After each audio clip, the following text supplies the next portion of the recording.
अस्सलामुअलैकुम। मैं हूं डॉक्टर मुजाहिद मिर्ज़ा और पढ़ रहा हूं अपनी खुद नविश्त परेशान सा परेशान की 15वीं किस्त आपके लिए। मैं बचपन की उस तकलीफ से बीमारी में मुब्तला था जिसको मुकामी डॉक्टर नहीं समझ पाए थे या उन्होंने समझना ही नहीं चाहा था, मगर मैंने पढ़ाई से फिर भी जी नहीं चुराया था। उन दिनों हमारे प्राइमरी स्कूल नंबर 1 में एक नए उस्ताद मास्टर मुलाजिम हुसैन भट्टी आए थे और मेरा हम जमात इश्तियाक हुसैन उनके अकरबों में से था। मैं ये नहीं कह सकता कि इश्तियाक होशियार नहीं था, लेकिन चौथी जमात में उसका अव्वल आ जाना मुसलसल 3 जमातों से अव्वल आने वाले का यानी मेरा 2 आ जाना मेरे लिए अकरबा परवरी का पहला तजुर्बा था और ज़ाहिर है खुशगवार नहीं था। 5वीं में लाहौर से सेहतमंद होकर आ गया था। तब 5वीं के 2 इम्तिहान होते थे और एक आम स्कूल का इम्तिहान और दूसरा वजीफ़े के हसूल की खातिर इम्तिहान। मुझे याद है मुश्किल अल्फाज के फ़िक्रे बनाने के लफ्ज़ों में 2 लफ्ज़ अश्कबार होना और सब्ज़ कदम होना शामिल थे, जिनके फ़िक्रे मैंने यूँ बनाए थे। हमीद निज़ामी और मौलाना अहमद अली की मौत से सारी आँखें अश्कबार हो गईं और ये कि कायद आज़म बड़े सब्ज़ कदम थे।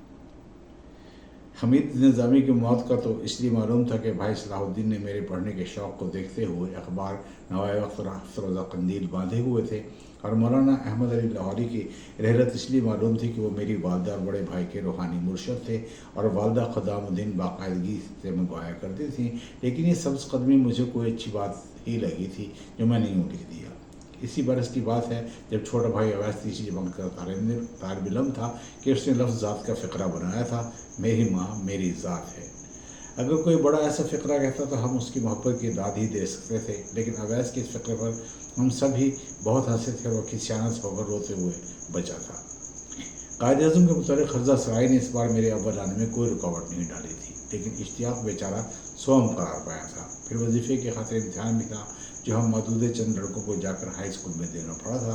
सुबह 9 बजे से शाम 5 बजे तक ये इम्तिहान लिया गया था और भूख से हमारे पेट में चूहे तो क्या शायद बिल्लियाँ दौड़ने लगी थी, लेकिन बहरहाल मुझे पहला वजीफ़ा मिल गया था जो 5 रुपये माहवार था।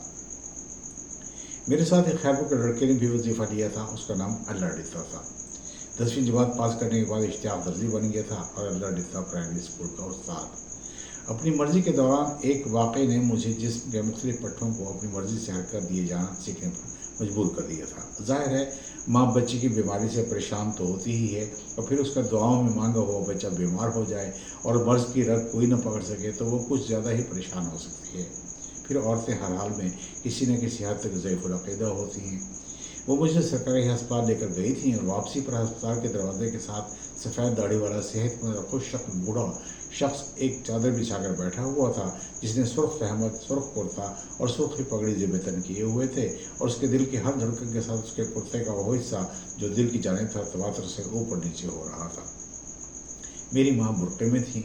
वो उसके नज़दीक बैठ गई और उससे कहा मेरे बच्चे की सेहतयाबी के लिए दुआ करें। उसने दुआ के लिए हाथ बुलंद कर दिए थे। दुआ की, मगर मुझे वो शख्स बरगुज़ेदा नहीं लगा था।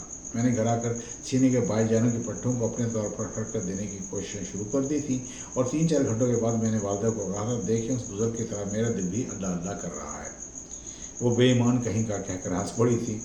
बेईमान होने से अल्लाह बचाया, अल्लाह ने बचाया भी, लेकिन रवैयों और फैसलों में महज अक़ीदे की बजाय मंतक़, इस्तदलाल और तौजीह की जगह ज़रूरी जानी चाहिए।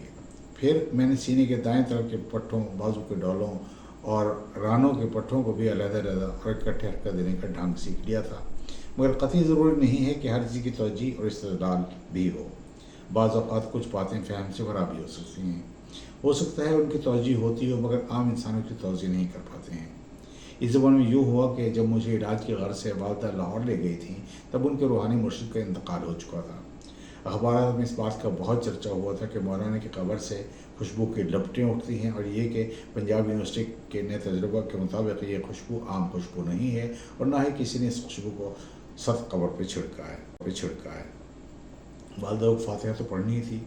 मैं और वो मियानी साहब नामी कब्रिस्तान में इकट्ठे गए थे जहाँ मौलाना का मरकज़ था। वहाँ से तब तक भीनी भीनी मगर हल्की सी खुशबू उठ रही थी। कब्र के साथ ही एक फट्टी गाड़ कर उस पर एक तहरीर दर्ज कर दी गई थी जिसमें मिट्टी उठाने को बिदअत करारा गया था और इस अमल से मना किया गया था। वालदा और मैंने फातिहा पढ़ी थी। वालदा ने यह कहकर कि अल्लाह मैं बिदअत की मैं बिद्दत की मुर्तकब नहीं होना चाहती, लेकिन तबर्रुक के तौर पर थोड़ी सी मिट्टी उठा रही हूँ। अल्लाह मेरी इस हरकत को माफ़ करना। उन्होंने बहुत ही थोड़ी सी मिट्टी उठाकर एक कागज़ की दोहरी चौहरी पुड़िया में बांध दी थी। वो मुझे ज़िम्मेदार ख्याल करती थी। उन्होंने वो पुड़िया मेरी जेब में डाली, उसके ऊपर एक रुमाल ओढ़ा और उसके ऊपर कुछ करेंसी नोट रख दिए जो वापसी पर टैक्सी का किराया था। हमने कब्रिस्तान से निकल कर टैक्सी पकड़ी और 22 जफर रोड आ गए। घर पहुँच मेरी माँ ने इस बात का तज़किरा किया, मुझे कहा कि पुड़िया निकालो। मैंने पहले पैसों का बाकी हिस्सा निकाला, फिर खींच कर रुमाल निकाला, मगर पुड़िया का कहीं नामो निशान नहीं था। ना ही मेरी जेब में मिट्टी का कोई ज़रा था और ना ही रुमाल पर। इधर उधर घूम फिर कर देखा। मेरी माँ मुझे डांटने लगी कि तुमने पुड़िया कहीं गिरा दी है। भला मैं कहाँ गिरा सकता था? 10-15 मिनट का सफ़र था और मैंने जेब के ऊपर ही मौजूद नोट निकाल कर टैक्सी वाले को दिया था। मामू ने यह कहकर हम सबको चुप करा दिया कि मिट्टी जहाँ की थी वहीं चली गई है। ये वाक़या मेरी ज़िंदगी के उन चंद वाक़यात में से एक है जिनकी तवज्जो करना मुमकिन नहीं। मैं बिल्कुल ही छोटा बच्चा तो अब नहीं रहा था। 5वीं पास करने के बाद हाई स्कूल में दाखिल हुआ था। हाई स्कूल हमारे हिसाब से खासा दूर था। डारी अड्डे से गुजरकर अदालत और एजेंसी का वसी वारिस घर बुक करना पड़ता था।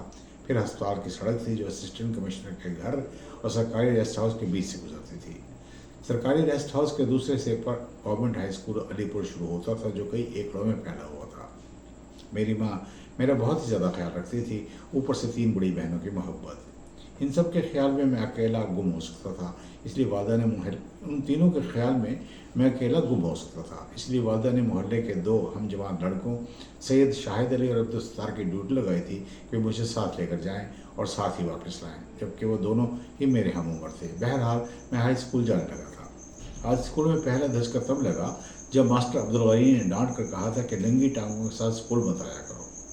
मैं तो नन्हा था। मेरी बहन नन्ही मुझे बाकी में मुमताज़ रखना चाहती थी।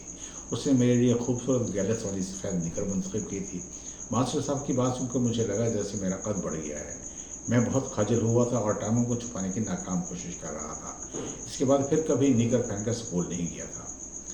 6ठी जमात में मुझे अपने ही हम जमात के उर्दू के 6 माही पर्चे नंबर लगाने के लिए दे दिए गए थे। हमारे दाखिले के 2 माह बाद साहिवाल का एक लड़का नहीं आकर हमारे साथ दाखिल हुआ था। उसका ख़त बहुत अच्छा था और उसके लिखने का अंदाज़ मुझे बहुत ही भाया था। मजमून था रेल की सैर। उसने कुछ यूँ शुरू किया था। जंगल बियाबान था, मुसाफिरों का काफ़िला जा रहा था, परिंदे चहचहा रहे थे, लोग सफ़र करते हुए गीत गा रहे थे, हंसी मजाक कर रहे थे। यकलख्त एक जाने के दफ्तरों से निकलकर डाकुओं ने हमला कर दिया था। लोगों के आहो बका और तलवारों के खनकने का शोर। पहले सफ़र की ये सोबतें थीं और आज रेल मुयस्सर है। 6ठी जमात में लिखने का अंदाज़ बहुत ही दीवाना था। आज तालीम पता नहीं कहाँ है, आज नईम पता नहीं कहाँ है और वो लिखता भी है या नहीं कुछ पता नहीं, लेकिन अपने एक मजमून से मुझ में लिखने की उमंग जगा गया था। और हाई स्कूल के इम्तिहानात में मैंने मजमून विषय के लिए इस तरह का अंदाज़ इख्तियार कर लिया था जिसको सिनेमा की ज़ुबान में फ्लैशबैक कहा जाता है। 6ठी जमात में हमारे घर के माशी हालात कुछ सुधर गए थे, लेकिन उन्हें बहुत अच्छा किसी सूरत में नहीं कहा जा सकता था। हमें जेब खर्च के लिए पैसे बमुश्किल ही मिलते थे, लेकिन हम टुकर टुकर कभी नहीं देखते थे। हमें इज़्ज़त नफ्स की तरबियत थी और झूठ न बोलने का सबक। उस वक्त का सच बोला नहीं जा सकता था क्योंकि इस तरह इज़्ज़त नफ्स को ठेस लगती थी।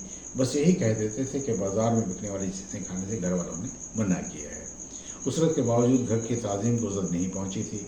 नाक हमेशा ही ऊँची रखने की तलक़ीन थी। अलीपुर में एक हमारा ही घर बकौल बुज़ुर्गों के असल मुग़ल घराना था।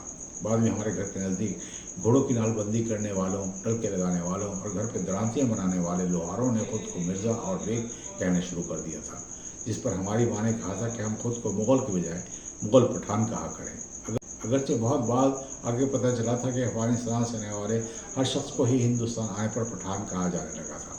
हम भी नजीबुत्तरफ़ैन मुग़ल कहाँ थे। हमारी वालदा ज़ात की शेख थी, लेकिन वो शेख कहलाने में आर महसूस करती थी। वैसे भी उनकी वालदा यानी हमारी नानी हमारे ददियाल से थी।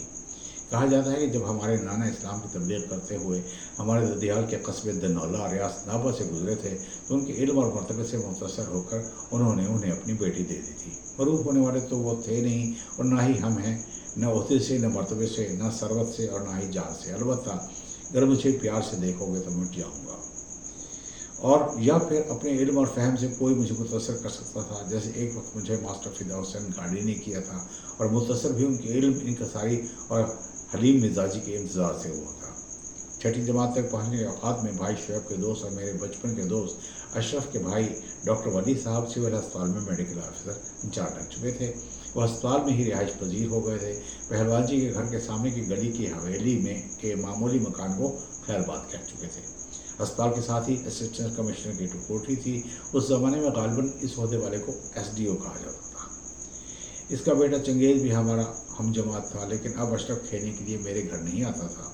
उसकी चंगेज़ से गाड़ी चलने लगी थी। एक रोज़ चंगेज़ की माहियत में उसने मेरे साथ कोई ऐसी शौक़ी की थी जो अब तो मुझे याद नहीं है कि क्या थी, लेकिन तब मेरा अगर कोई चंगेज़ी खून किस्म की चीज़ है तो उसने बहुत जोश मारा था और मैंने उसे खरी खरी सुनाई थी।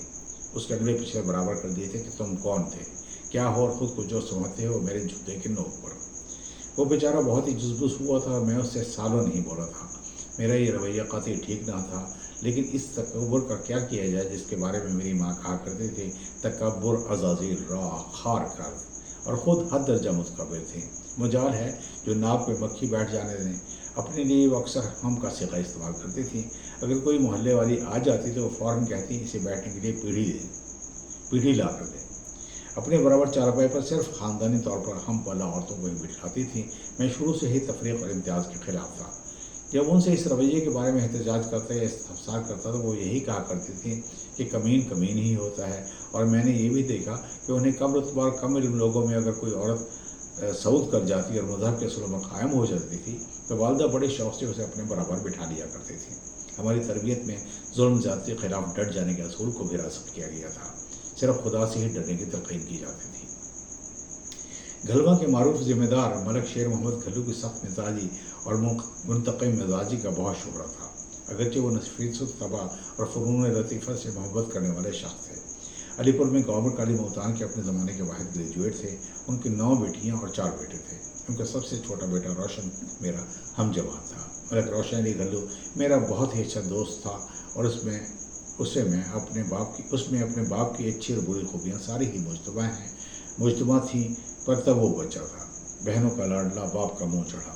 किसी मामूली सी बात पर मास्टर रसूल बख्श ने जो ज़ात के नाई थे मगर उस्ताद अच्छे थे, उसे डंडे से और थप्पड़ों से बहुत पीटा था। बेचारे रोशन की हिचकी बंधी हुई थी। वो नाजुक मिजाज बच्चा था, तांगे के पैर स्कूल नहीं आता था। बिलाखिर चुप हो गया और अपने भाई मोहम्मद अली के साथ तांगे पर बैठकर घर चला गया था। अगले रोज़ शहर में खबर गर्म थी कि गल्लुओं ने मास्टर रसूल बख्श को बहुत पीटा है और उनकी नाक काटने की कोशिश की है। मास्टर साहब आए तो वाकई उनकी नाक पर पट्टी चिपकी थी और चेहरे पर ज़र्ब के निशान थे। ये देखकर मेरे दिल को एक धचका लगा था। थोड़ी देर के बाद हेड मास्टर मंजूर साहब कमरे में पहुंचे थे और उन्होंने तख्ता स्याह पर इस वाक़े के बारे में कुछ सवाल लिखे थे जिसका सभी तालिब इल्मों को लिख कर जवाब देना था।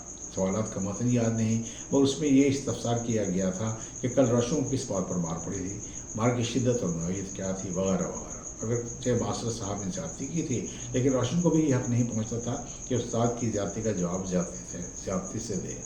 बाकी लड़कों ने पता नहीं क्या जवाब दिए, लेकिन मैंने अपने जवाबात में हत्तल वसा मास्टर साहब की ही तरफदारी की थी।